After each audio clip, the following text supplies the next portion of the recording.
Ladies and gentlemen, apologies for the late start here of the 2K Cup here on RaceSpotTV, but we welcome you to coverage. We'll run through your starting grid as soon as we possibly can. The light, any moment now, will go on top of the iRacing.com gantry to get the start of the first round of the 2K Cup here on RaceSpotTV. Cars lining themselves up on the grid for the first round of the season at Okayama. Will Vincent along with Rachel Whiteford on the front row of the grid. You can see the number 19 car and the number 2 machine getting themselves their positions. Those lights are on, those lights are off. We are green, we are racing as the cars commence now their journey down towards turn number 1 for the first time. Here you can see them as they all storm down for the first couple of corners here. Out front, you can see the number 2 car there, Vincenzo's Rotta, leading the way as you got yourself Sebastian Job, second place, third place Graham Carroll, fourth place Mike Matheson, fifth place Philippe Lambert. We'll run through who they were and where they qualified as soon as we possibly can. Again, we apologise for the late start to today's event, but we've got side-by-side racing right now, and that is between the number 10 machine of Graham Carroll and the number 4 car to ride along board then with this driver. Graham Carroll running on board in the third place right now, and well, Rachel, good start to the race for all these drivers, but you've got Mike Matheson who's going to look alongside then Graham Carroll as they work themselves down into turn number 5 for 6 for the first time. Graham Carroll looking as though he's going to lose that position to that number 4 car, almost making contact as they work themselves now down into this very difficult double apex left-hander. He was, Will, good evening, but he's managed to keep that car on the outside there and have the inside line running into that second part of double apex. Very clean race so far, Will. We have one 2 driver and 3 wide off. throughout this pack. Yeah, we've got one driver off, and that's Marco Morgan, who had himself an incident, so he is classified down the field. We'll get ourselves a replay of that one. He's a driver who went off. We saw it in this distance. So he is a driver who went off, and you'll notice that the number 57 car making contact. Then at the next corner, he just pretty much goes straight on. We go along board with him. You see 2 wheels on the grass on that number 57 car. Nothing he can do. Slamming it there into the tyre barriers. His race is done.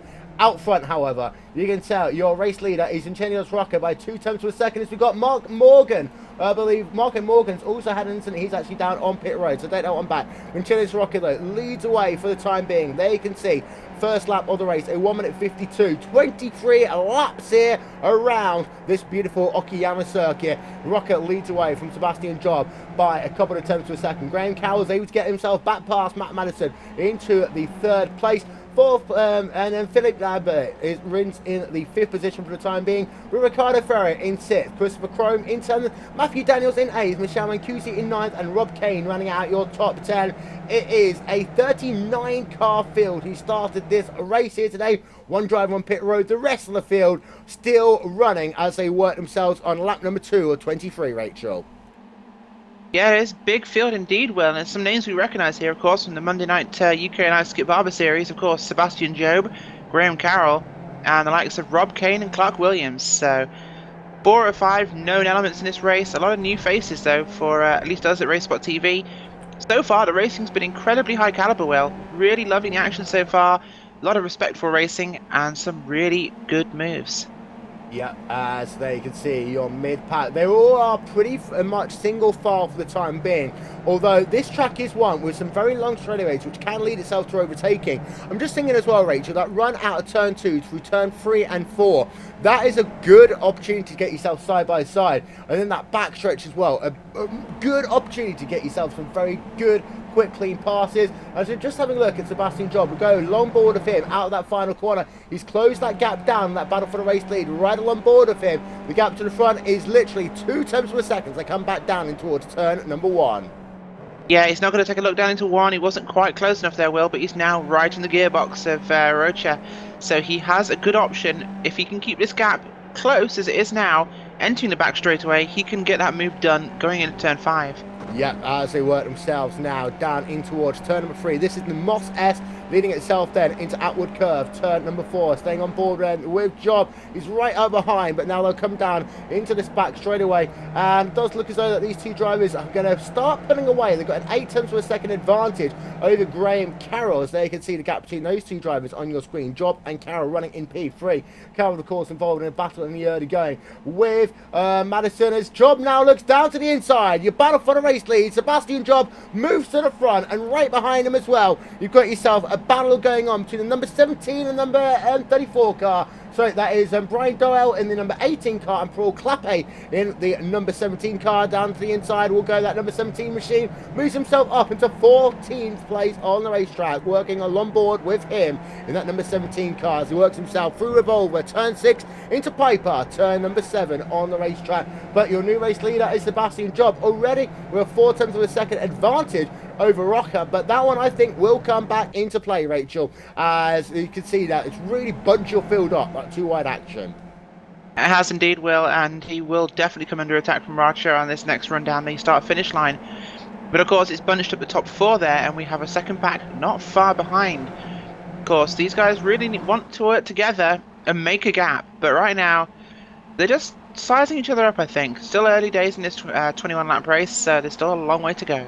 Yeah, as the cars... 23, I apologise. So, as the cars work themselves then at the conclusion of lap number 3, you can see the A13 car of Matt Defoe thinking about making a move over the number 34 car of Yunus Pukala in the battle for P number 17 on racetrack to ride along board with Matt Defoe in the 013 cars who work themselves out of turn number 2 once again. But you're right there, it's 2 different packs of cars right now, and this second pack is currently being led by this driver here, Michelle Mancusi. In fact, it's got Rob Kane right behind him as they work themselves through turn number 4. They'll come back into that back straight away. Now we've got side-by-side racing as we go on board with this driver, which is Michelle Mancusi. We'll cycle our camera around to show you the battle that he's got going on behind him. It's side-by-side between Brian Lockwood and number 24 car, right-hand side of your screen, and Rob Kane on the left-hand side, and that number 33 yellow and purple car down in towards that corner they will go. And Mancusi there in that number 14 machine is just watching this battle develop around him. Incredible stuff that is going on the racetrack between these drivers. So things have finally settled down a little bit, but you can see out front an incredible battle still going on with these drivers. Okayama, as I say, Rachel, really 2 good passing opportunities. One thing that will come into play though in this event will be pit stops, and pit stops, the timing of them, I think, will be critically important here today. When they're going to happen, well, you've got yourself a pit window here, realistically, of lap number 9 to lap number 15. We're concluding lap number 4 now. These drivers got their fuel tank limited to 2.1 gallons, 7.9 litres. But the pit road speed here, it's almost pedestrian. We've almost got 3 wide there down the back and front straight away. Here you can see the 42, the 39 and 33 car. That's Rob Kane, Clark Williams and Burka Batto, 3 wide. And the winner out of that battle was Burka Batto. Incredible stuff. Yeah, it is indeed, Will. And I'm sure Michelle Mancusi is quite excited to not be in that little fight. He had side pod damage already. No, you're right about the pit entrance though. It's typically Japanese in how tight and awkward the entry is. At a very slow speed, I believe it's 37 miles per hour or 35 miles per hour, but it's certainly a lot slower than quite a few we've been to. That's safely a first gear pit lane for these cars, but very critical when you come in that window. Well, are you going to come out in clean air? Will you come out in the middle of a pack of lapped cars? All going to play into the factor at the end. Graham Carroll moves himself up into 2nd position, being able to get himself past Rocker. So he's now moved up for a total of 1 position from where he started, and he now leads a charge over Sebastian Job, but a big wiggle for him, getting himself loose there on the grass through Revolver. That is going to allow a big slide there for Carroll. That's going to be 2 positions lost, and somehow he's kept it from completely wiping out that front pack. He is now down into P4, and I'm impressed that Carroll was able to hold on to that one, Rachel. Yeah, I doubt that's going to slow him down much, Will. That was impressive car control. This car notoriously slippery and very easy to lose control of when you get on the grass. Carroll did it twice and managed to get away with it, so bit of a tank slapper. It woke him up probably, but he will go charging back. I think he's going to be kicking himself. I think it's motivation more than hindrance. It is, as there you can see then a replay of that for Graham Carroll. He came into lap in 3rd, moved up to 2nd, and then fell back into the 4th position on the racetrack.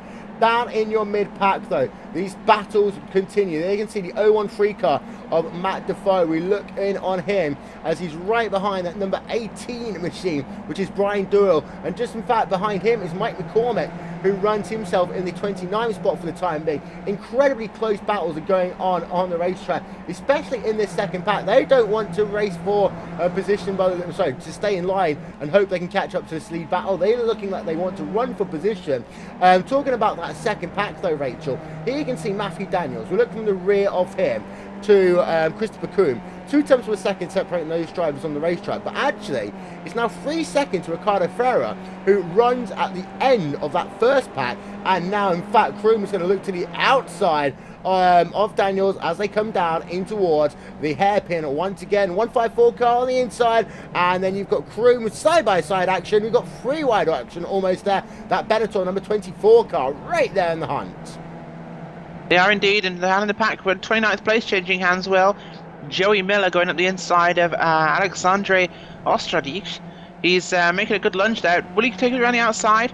I think, brilliantly held. If he can get that Duff beer machine where it is, he'll have that critical inside line into the second part of turn 6. Yeah, and Michel Mancusi as well, moving himself up a position. He's up into P number 9, getting himself past that number 24 Benetton machine, which does have some damage to its rear wing. That is Brian Lockwood, whose last lap time was a 1 minute 45.3. There you can see the damage to the rear of that Benetton coloured car, going throwback to the 1980s really, but some damage to the rear wing of that, and you don't get much as far as the downforce goes anyway, as the 013 car, Matt Defoe, going very wide on that final corner. There you can see him there as he comes down towards turn 1. Doesn't lose any positions though in his machine, so he does continue along for the time being. It is Sebastian Job though who continues to lead the way in the number 19 car representing Club UK and Ireland.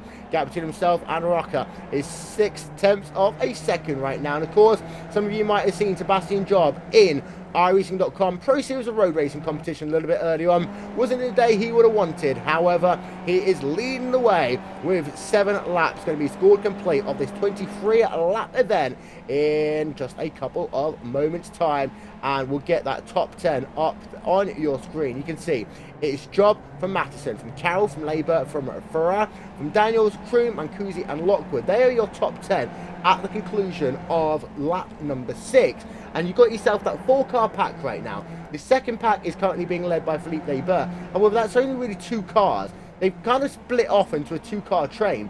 Ferrer is scored in that 6th position. And then your third pack now, Rachel, is the one with Daniels, Kroom, Mancusi, Lockwood. Oh, we got big contact at the rear of the field there. And you've got Lockwood upside down and round. You've also got another driver. I believe that is the Castrol machine there, going to be classified as out of the race. But let's get ourselves a replay of that one, Rachel. We will indeed, and as we see, it's coming down through, should we say 6B, or are we calling it turn 7? We'll call it 6B. 6B, and we see there Lockwood getting into the corner, missing the apex a bit. Castrol machine of Bartitude comes down his inside, and this is what we said about the Skip Barber being loose on the grass wheel, because Lockwood gets the wheel on that grass, he just puts one of his rears on there, and it's enough to just loop the car, turns left. Unfortunately catches that car there of Barachu. Yeah, so big damage for him and really unfortunate. Replay on board with Barachu there, as you can see the car's just going to come across, and right there Barachu spun upside down and around. Both those cars are going to be classified as out of the race, so not the way they want the first round of the championship to go for them. Clark Williams, having a look at him, currently classified in the 11th position, hunting down Rob Kane, and just behind them actually you've got yourself Mike McCormick, currently scored in the 16th position in the number 29 car, right along board of him as he comes out of the turn number 4 down towards turn 5. He comes to hairpin once again, and you can see the gap to the driver ahead of him, which is Brian Dono. That is, well, about 1.5 tenths of a second. McCormick's got the overspeed, looking to the outside. Doesn't look as though, if he stayed in the draft actually a little bit longer, he would have had a better chance to make that lunge on the outside line. He tucks back in. So 15th, 16th place, that battle will continue for the time being. Well, Mike Matheson slipped on the exit of turn 3, and that's given Carroll the chance to move right up behind him. He's going to dive to the inside into turn 4. Yep, so he's managed to make that move complete, and these cars now, as they work themselves down into the final couple of corners here on the racetrack, we actually ride along board now with Mike Madison. As we have a look there, he comes out of the final corner down towards the start-finish line. 8 laps of this race scored complete, and that means, Rachel, as we work ourselves now onto lap number 9, the pit window is open. It is indeed, and if I was one of the lead pack, I'd be really reluctant to start pitting right now. Not only because your competitors aren't coming in, but more importantly, this field is still very bunched up. We have a lot of traffic, and it's going to be tough for the faster cars to make through the battling throughout this field. So, might want to give it a couple more laps, let things spread out, let a few things settle down, then make that dive. Plus, it means you're lighter for the final stint. Yeah, one driver is currently scored on pit road, and there we can see him. It's going to be a short stop, just 11 seconds, and out of the way, that is Chris McGowan then, pitting at the very start of that pit window. As an 11-second stop, he is out and away. We've also got John Unsbury currently scored on pit road in the 116 car, so he's making an early stop as well. 11.1 seconds, the longest stop, 13.6 seconds, but he will come back out onto the racetrack. Out front, however, it's Sebastian Job, who continues to lead the way by about 4 tenths per second over Chinia's Rocker in the battle for the race lead. And we'll look then from the rear of Sebastian Job as they work themselves now down towards turn number 8, Redmond Corner. This is where you get those 280-degree corners in a row that does actually look like an S from above. Through turn number 8, then immediately down into turn number 9, 180-degree right-hander, before you come yourself down into Mike Knight Corner, turn number 10, and then final corner, surprisingly enough, Rachel, is called Last Corner. The Japanese with a lot of inventiveness there. Oh, some of the best inventive corner naming we've seen since Lime Rock Park with No Name Straight, which is not even trying.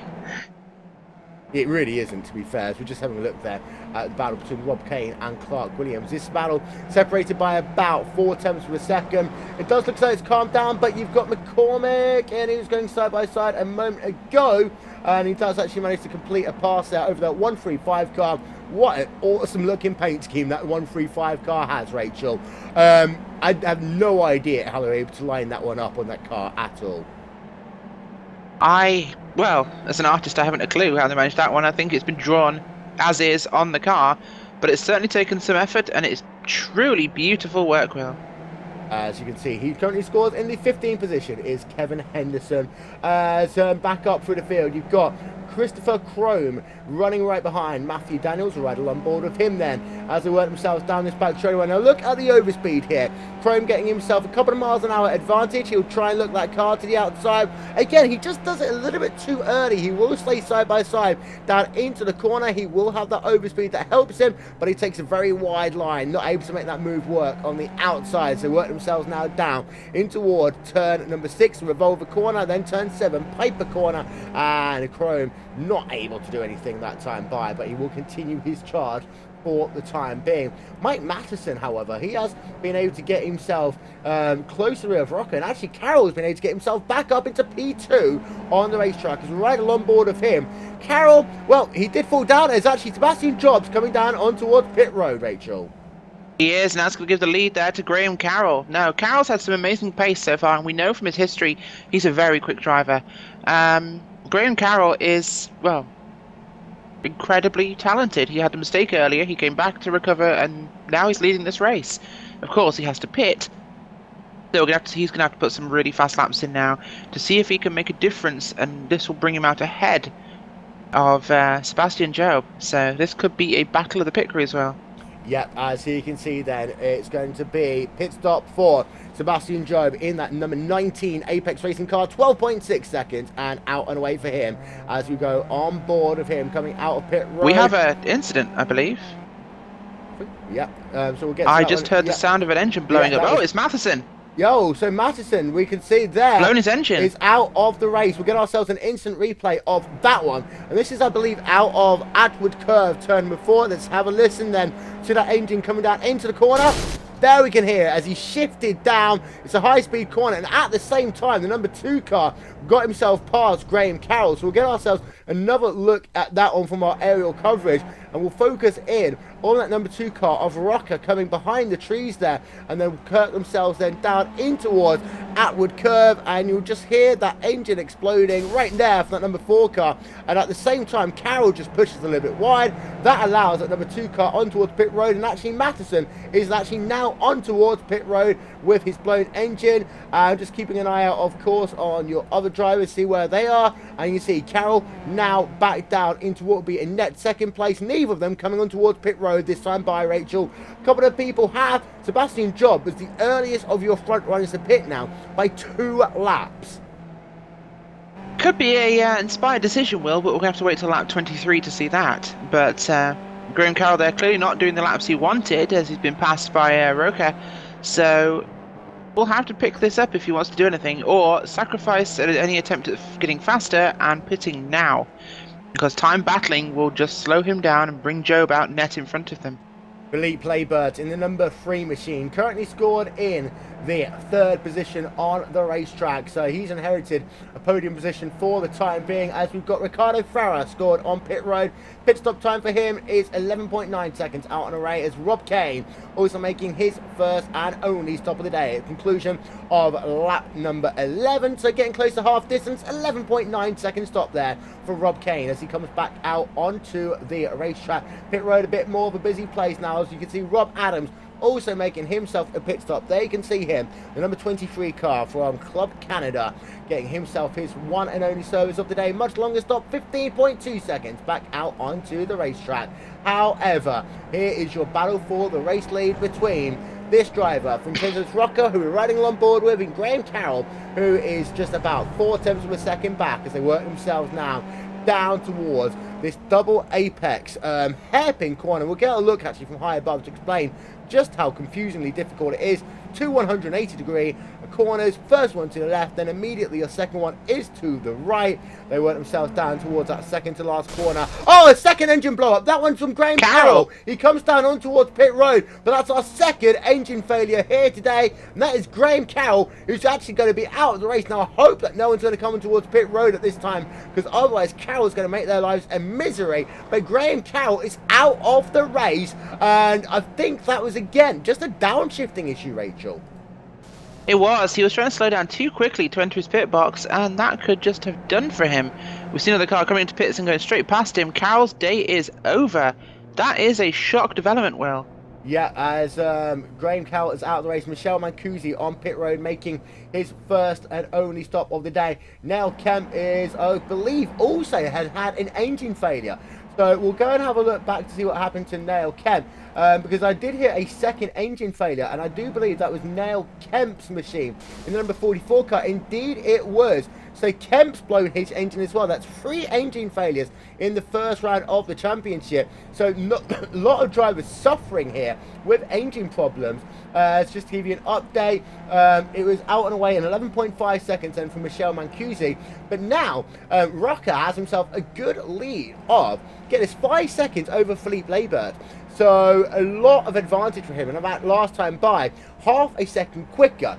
The thing between that we need to note though, Rachel, is that Sebastian Job was a couple of hundredths of a second faster that last time by. So we do need to keep an eye out then on that battle that could well exist in the closing stage of this lap between Sebastian Job and Vincenzo Rocker. Rocker's pit stop, in theory though, should be a little bit quicker as we ride along board with Laibert. Indeed it will be. Philippe Laibert was leader of that second pack, as we know from before. But now he's in a net second place, which is an incredible change for him at the moment. And, well, we do have to see, of course, where Roca comes out when he pits. And, of course, these guys all still require that. He's on to pit road, it's Roca. So he's on to pit road this time by conclusion of lap number 30, lap number 12 for him even. So on towards pit road, you can see 37 miles an hour, incredibly slow pit road. As Rocker's going to make his stop. Let's figure out then where Sebastian Job is. It's going to be close. We know it's going to be close. But here's coming out the final corner. Job coming down the front straight away. Let's keep an eye out then to see where Job is in comparison with Rocker. We'll be able to zoom our picture out. There is Rocker back out onto the racetrack with the advantage over Sebastian Job of 2 seconds, Rachel. And the reason why, a 9.4 second pit stop, as we've got more pit stops going on right now. We'll show them on your screen. As we said, Will, you need to take less fuel and you'll be lighter if you pit later. Of course, that being a big advantage there for Roca. But Sebastian Job's been in traffic Let's also not forget he's now on cold road tyres. This car, of course, not using slicks. So it'll take about 2 laps to really get up to full race pace. Job's tyres are warm. He's coming for him. Yeah, as we can see, there are more drivers coming out of pit road to show you some of the drivers who have made stops then. As you can see, Kevin Henderson's also made themselves a pit stop right now. The thing is, a lot of these guys are going very late into this first run. You can see Labour is still circulating with 13 laps of this race scored complete. Now, we did say that pit window can be anywhere up to lap number 15, so there is still an opportunity that some of these guys will try and push it as long as they possibly can. The fuel tank in these cars limited, as I say, to just over 2 gallons. It's about 7.9 litres. And this time by, Labour is indeed coming on towards pit road, Rachel. So it'll be our third different lead change as far as pit stops go. And that means Matthew Daniels will inherit the race lead. But he's also coming on towards pit road, as is Christopher Crome. And will Clark Williams come on towards pit road? No, he doesn't. He stays out. Matt Defoe stays out as well. So they'll go 1 lap longer. And it will be Matt Defoe, I believe, who inherits the race lead. It will be Clark Williams that inherits the lead, Will, because he's one of the two that stayed out. Indeed. And Matt Daniels and Christopher Crome, awesome name there, both of those guys in the pits for their service. They'll be getting their tyres and fuel, and away they go. Yeah, 11.1 seconds for Philippe Labour, and then we can see that Christopher Crome finishing his service. It will be a much longer stop, actually, for him, as Daniels, I believe, gets out ahead. It's a 19.1 second stop there for Daniels. It was only a 17-second stop for Crome. Now, these drivers are both elected to take tyres for their second stint. The other drivers have decided not to take tyres. There you can see Clark Williams. He's classified as your new race leader. Gap between himself and Matt Defoe is, well, about 0.4 of a second. They work themselves down this back straightaway once again. As you can see, we'll zoom in on the action. And your number 42 car does have Defoe right behind him as they work themselves down into the hairpin. Turn number 5, and it is literally 180 degree left-hand corners. Rachel, it's actually 480 degree corners at this racetrack. They were very inventive. This is probably the worst of all the Tilka domes. It certainly is that. And turn 5, turns 7 and 8 are pretty awkward as well. It's annoyingly generic, I think is the only way to describe it. It's, in typical Japanese fashion though, fit into an incredibly small area. It's almost designed like a karting track. It's got to fit into a very compact space, which does mean you get a lot of 180 degree corners, lots of switchbacks. It's just the nature of fitting into the available terrain. Of course, nestled in a valley here is Okayama Circuit, so not a lot of room going on, and Japan is notorious for making things smaller.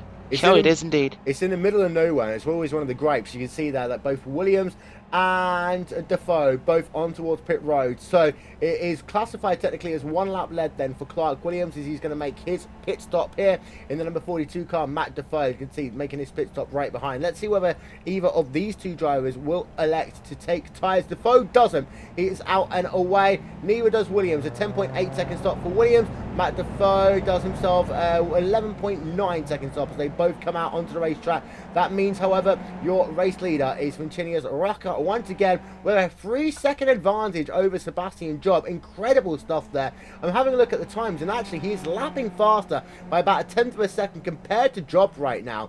So it does look as though that this is currently Rocca's race to lose, as they just work themselves down the back straightaway once again. And we'll have a look from the rear of Rocca. As you can see, he's got himself a little bit of lap traffic who's helping him out along the way here, Rachel. He does indeed, and that will be an important factor. Just turn everyone's attention to Rob Kane and Christopher Crome out on the racetrack. They're having a good little fight there, with behind, of course, Defoe and Daniels. So things hotting up in the south end of the top 10. Yeah, as we go along board then with Rob Kane, the number 33 Club UK and I car, as he comes down into and makes the pass over Clark Williams. So he manages to make that move complete. They're over another British driver of Clark Williams out of corner number 5 as they continue their journey along the racetrack here. So then, to run through your top 10, we'll go through that the next time the drivers come past start finish time when we got most up-to-date information. We have got a little battles going on. As you see Ronnie Delvin going very wide there out of turn number 5, and right on board of him, the American driver working himself now down towards turn number 7 as he works himself into this very short third straightaway. And you can see just ahead of him is Antoine Drouin in the number 41 machines. They now come down into those 2 long 180-degree corners one more time. But out front, it is this driver leading the way. It is Vincentius Rocca with 16 laps scored complete, and here are your top 10. Rocca from Labour, who's been Rocca from Job. That will update once they come past the start-finish line. Job is currently in that second position. Labour is in third.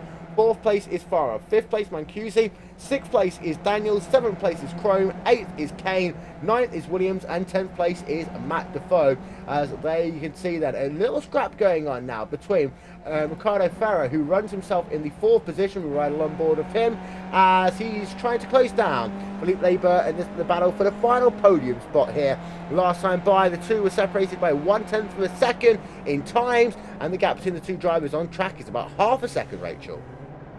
It is indeed, and that's a lot and not a lot at the same time. Sounds rather cryptic, I know, but this track can be awfully unforgiving. It has a lot of slow speed corners, which means you really can't bring that gap down as fast as some people would like. So Farah's going to have to do some good digging around inside, see if he can find somewhere for that Portuguese driver to get past Labour ahead of him.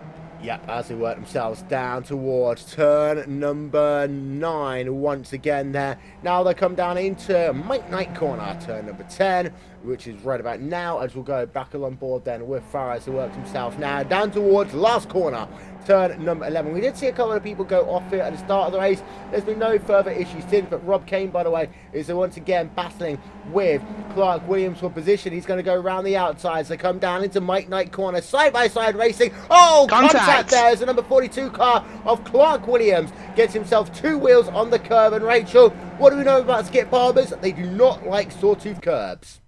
They do not indeed. Those things will throw a Skip Barber into the sky. Sonoma being one where they launch into orbit, of course. But as we see now, Clark Williams will be coming back at Kane into turn 1. Probably not close enough here, but definitely out of turn 3. He'll have another shot and probably pass him. Now, a little bit of racing incident there, Will, I think. Two of them made contact in a very almost lazy manner. They seem to just kind of wobble at each other.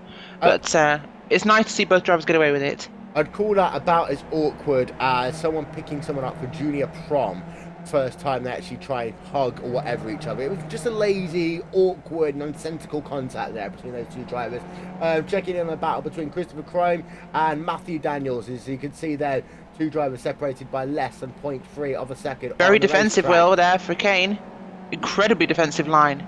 Yeah, and there you can see the gap behind them then as they work themselves down into the corner. 42 car moves himself ahead of Kane, going round the outside in towards turn number 5. Once again, although it's going to be Kane coming back there in this battle for P8, P9. The two always make contact once again. They'll be side by side as they work themselves down into Piper corner. In fact, they'll stay too wide out of the corner as well. And this is actually allowing Matt Defoe to come into the picture here as well. Defoe moves himself up one position. As you can see, it is 4 cars separated by as many seconds, like tenths of a second on the racetrack, and Clark Williams has fallen down into 12th place as we ride along board now, Rachel, with this driver. It is Canadian Matt Defoe running in P9. He is indeed, and he's made some good leaps there, just strategically getting his car ahead of some other people. Beautiful paint scheme now, almost looking like something out of a supernova. Yeah. But beautiful, beautiful car. Yeah, he's now got a bit of draft there on Rob Kane, and he'll hopefully use that to take advantage. Out of turn 3, where we've seen a lot of drivers do it. Of course, just to bring us back to Clark Williams and what he did last time around, by forcing Kane to go defensive, that gave him the outside line. Of course, Kane had to brake much harder into a very slow speed corner, which meant he could go around the outside, and with the next corner being a left-hander, he then had the the opportune racing line to make that move stick. Whereas if he'd had to go down the inside, there's every chance that Kane could have kept it. So, brilliant move there.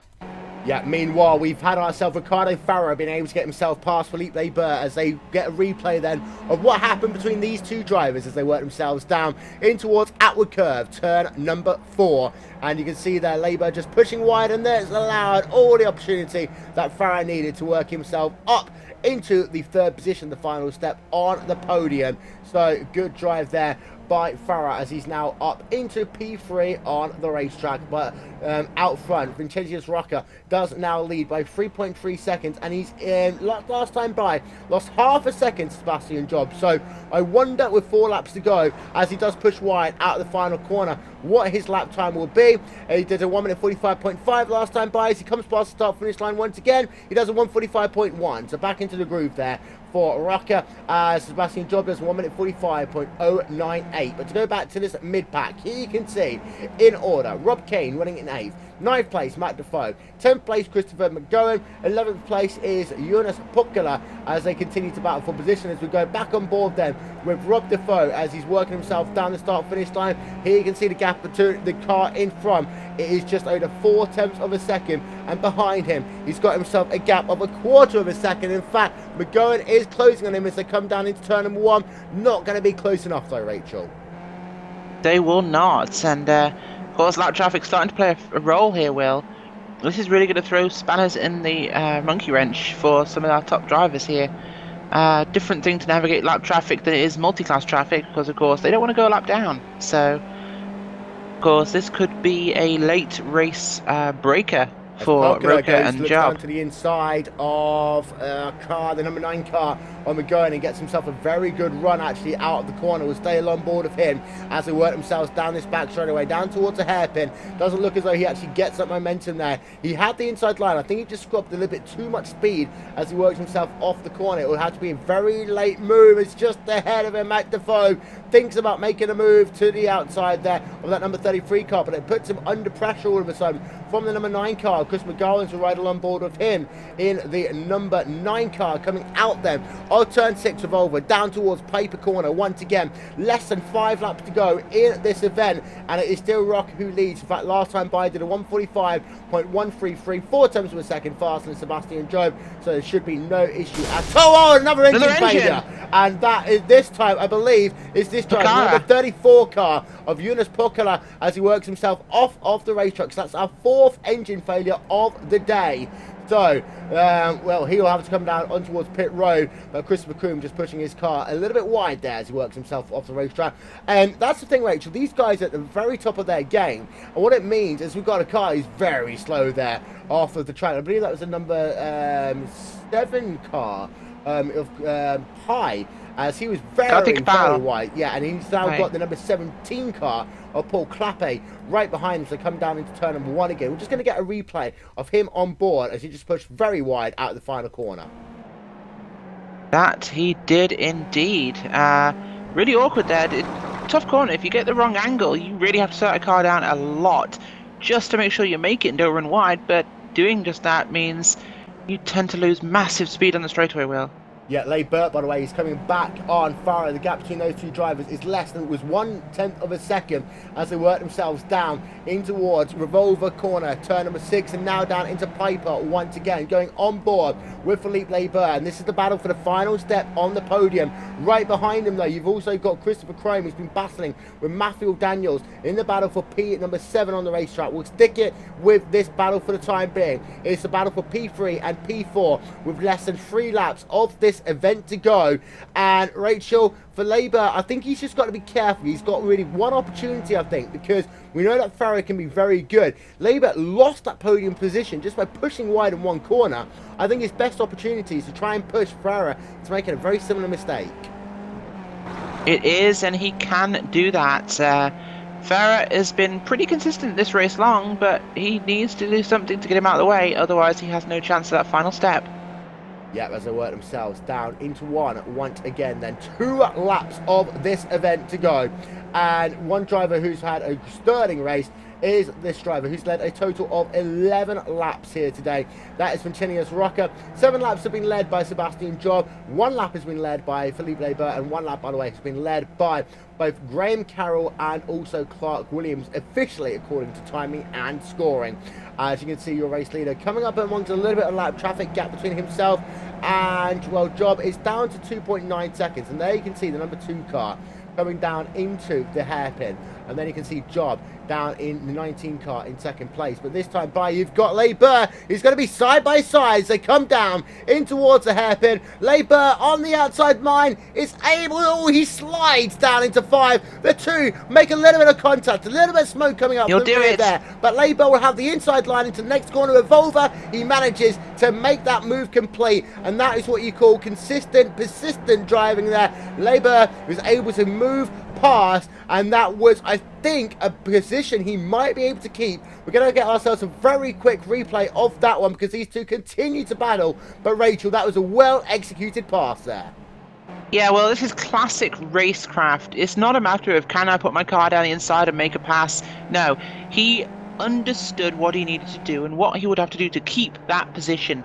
He went around the outside, which gave him track position running into the next corner in the opposite direction, which is important. If you can keep it around the outside, you let them give you the inside line. Free wide racing down in the mid-pack. Sorry, I need to go and interrupt you there because there's contact as a number 17 car, number 31 car even, sorry, of Ryan Delvin, free into almost one lane there, and that was P15, P16, P17. Incredibly close battling outside your top 15 for positions. Number 52 car of Scott Hanley involved, and also you've got yourself Brian Dower and Ryan Delvin involved in that one. But out front, here is your race leader, which is Vincenzo Rocca, who's now just about half a lap away from victory. As Ferrer, by the way, is coming back, and this is the same place he did it before. They'll be side by side up the hill. We're right along board then with the driver that is in the number 8 machine. It is Ricardo Ferrer. Now, Leiber was able to take the position on the outside of the corner they're coming up to now. We're right along board with Ricardo Ferrer. He was able to get himself down the inside in turn number 4, like he was able to do a little bit earlier on, but it does look as though that Leiber is able to hold on. He gets himself very loose. That's going to allow Ferrer to have a look back down to the inside. He won't have stay it. Side by side, but Leiber able to keep out in front. But it's going to be Vincenzo Rocca who is going to claim victory here today. In just one corner's time, he will work himself down out of that final corner, and he will claim victory in the first round of the championship. We've got not done yet. On pit road. But Rocca will claim victory. We'll go back immediately to that battle between Leiber and Ferrer. But your race winner, round number 1, will indeed be Vincenzo Rocca. He's doing the wiggles. Sebastian Job will come home in second place. There you can see Job, the battle between Leiber and Ferrer. It will be Philippe Leiber, who works himself out of the final corner. He just has enough. I don't think Ferrer will get past at the line. No, he won't. Leiber will come home in third place. Fourth place will go to Ricardo Ferrer, and there you can see the gap between those two drivers at the line incredibly close. But overall, it is Vincenzo Rocca who claims victory here today. A couple of other battles that will come down to possibly the final corner. Here you can see Pi and Clappe. They're battling for P11 and P12. It does look as though that Clappe is going to make a little bit of a loop, and he does indeed get past there. So Clappe moves himself up one position at the very end of the race. And also we've got one more battle actually still to be determined, and here we can actually see we're right along board with one of these drivers, and here we can see side by side racing. This is between Manuel Herzog, running himself in the 23rd position, and he's got Mike McCormick, who's just been able to go past on the outside. Herzog will have to settle for 22nd position because Mike McCormick is able to recover there and get himself P number 21 at the very end of this race, and some people out of fuel as well. Also, big news, Graham Carroll, even though blew his engine, is somehow finished in 16th place. Well, yeah, so we'll have a look at that one in the final results then in just one moment's time. But overall, Rachel, Rocca, an incredible job by him here today. Yeah, great run. It was consistent, it was fast, and he did everything he needed to do and nothing more. Perfect timing, Will. Incredible. So there we are then. We'll run through your final race results from the first round of the Skip Barber 2K Cup here on RaceSpotTV. And here you can see your results. Vincenzo Rocca claiming victory here today by a total of 1.7 seconds when all was said and done by Sebastian Job. Third place goes to Philippe Leiber. He was 14 seconds back in all was said and done, able to hold on in the last couple of corners from Ricardo Ferrer. They had two wide action on the last lap of the race. Matthew Daniels in P5, Rob Kane in 6th, Matt Defoe 7th, Chris McGowan in 8th, and Karthik Pai in 9th, and Clark Williams rounding out your top 10. Then you can see in 11th position, Paul Clappe. In 12th place, Brian Dahl. 13th, Ryan Delvin. 14th, Scott Hanley. 15th, Mike Matheson. 16th, Graham Carroll. 17th, Ove Person. 18th place, Jerry Miller. 19th, Mike McCormick. And 20th, Manuel Herzog. Rest of the results coming up on your screen. We will step aside for just one moment. We'll be back with post-race interviews after these short messages. You are watching RaceSpot TV. Stick with us. Simulated racing can be awesome, but it can also be kind of a free-for-all. Interestingly, auto racing faced the same problem in its earlier days. Whether it was on the back roads, the beaches, or the city streets, the racing was fun. But there was always a certain level of chaos and danger, until some folks came along and put some order to all of this. Stuff like official racetracks, regulations about weight and equipment, and enforcement of standards. That's what gave us high-speed excitement, fast-paced action, and photo finishes. That's when racing became racing. The guys over at iRacing.com have made the same transformation in the world of sim racing. Sure, they've got the most accurate tracks and realistic cars out there, but that's just the start. See, iRacing analyzes the performance and results of each driver in every race, so you can be sure you're always placed in races where the competition will be tight, and that those reckless drivers who ruin it for us all are kept in the pits. Not to mention that with over 45,000 active members already in their vast community, you can find races day and night, so you can always get in on the action. You can even join a league of your favorite series. And since updates are always automatic, you don't have to worry about software and can focus on the track. Zip up your fire suit and check out iRacing.com.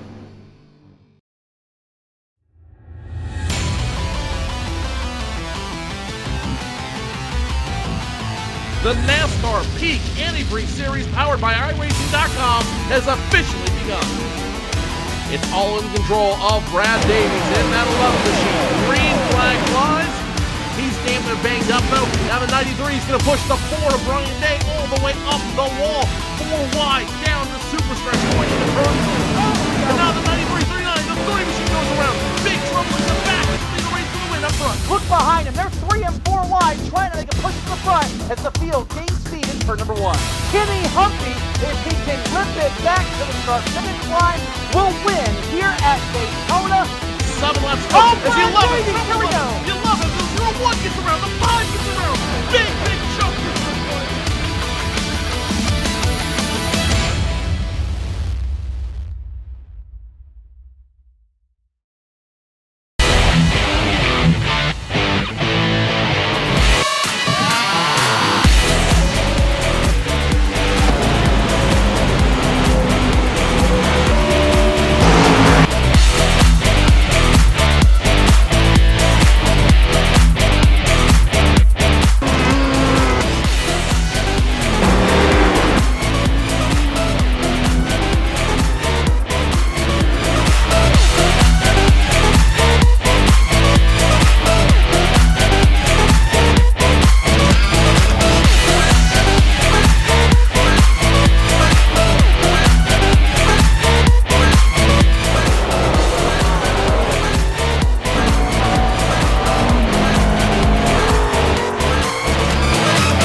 Well, ladies and gentlemen, welcome back to post-race coverage in the first round of the 2015 Season 1 Skip Barber 2K World Cup here on RaceSpot TV. Wolverton along with Rachel Whiteford. And when all was said and done, it was Martinius Rocker claiming victory here today in the number 2 car. And new season, new start. Vinny, what a way to start a season. Yeah, it was really nice. Thanks, Will. Thanks for the broadcast.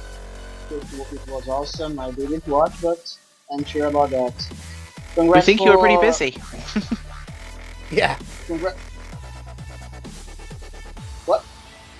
That's okay. We were saying we suppose you didn't watch the broadcast because you were quite busy during it. Yeah, sorry, didn't get it. Well, yeah, I was really busy.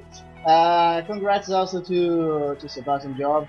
He was really fast. I had to run my limit really because if I didn't, he would catch me.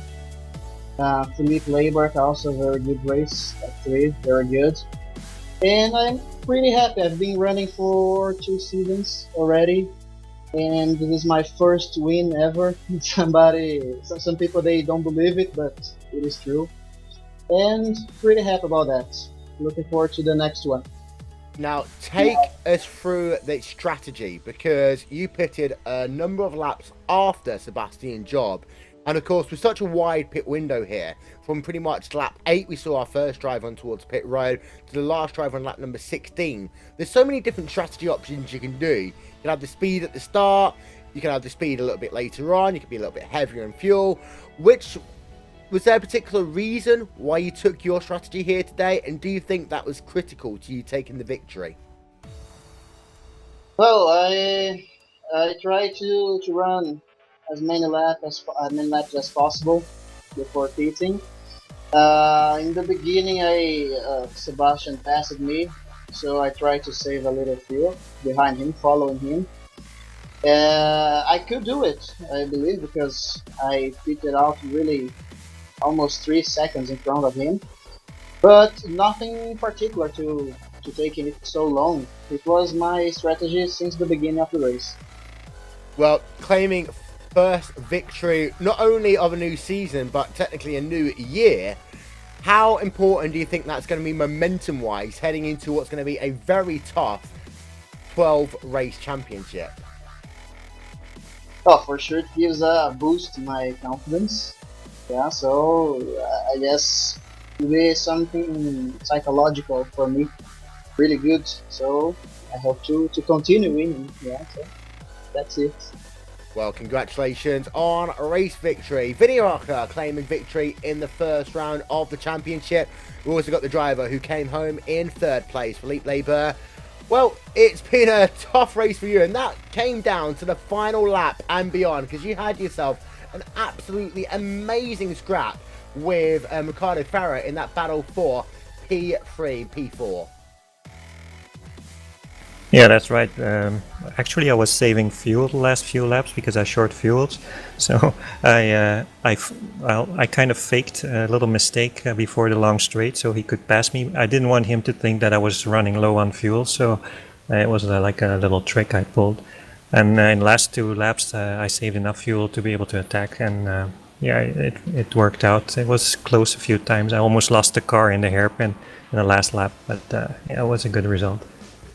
Well, overall, you had yourself a very entertaining battle. Of course, you were at one point in that 2nd pack, which seemed to be able to fall away from the 1st pack at the start of the event. Were you worried at all about the fact that you guys would fall too far off the pace, and rather than it being, you know, a podium finish, it was likely going to be probably a mid to low top 10 finish for you? Yeah, at the start I couldn't find the rhythm. I even let Ricardo Faria pass me because I didn't have the rhythm, so I decided to stay in his draft, and I was settling for like a top 6 or top 7 finish. But halfway through I found some pace, and then I thought, well, maybe I can do better than that. And well, I had a very good pit stop as well, so in the end it worked out pretty good.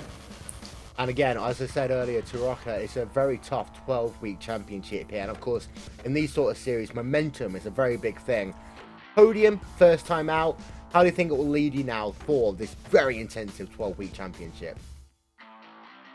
Well, I have to admit I'm not as quick as Vinny and Seb and a few others, but yeah, I can try to be consistent and hope for a top 3 finish at the end of the season. So it started well, so that's a good thing. My head is in the right place now, so that's important. Well, Philippe Labert coming home in the 3rd place even here today. And of course, Rachel, in 1 week's time, we continue the journey that is the 2K World Cup, and that will be at Suzuka West. It will indeed, and Suzuka West, as we know, very tough track, encompassing corners like 130R, and the Spoon. So should Can be I an interrupt? exciting race. Yes, you can. It's not at Suzuka West because the Suzuka West only has 22 grid positions, so we decided to switch to the Grand Prix layout. Okay. There we go then, Grand Prix layout. So it still includes those corners and more. See? Bonus material. Indeed.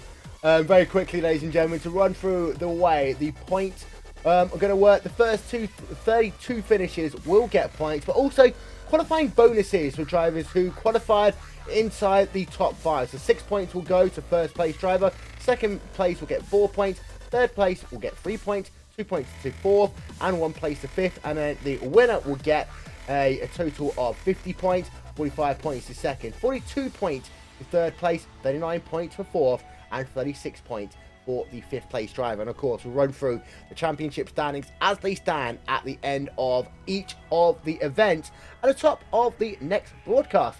And this has been, ladies and gentlemen, a RaceSpotTV presentation of the first round of the Skip Barber 2K World Cup here on RaceSpotTV. Myself, a very tired Will Vincent, and a Rachel Whiteford who's already gone to bed. We'll talk to you all next time. Bye-bye.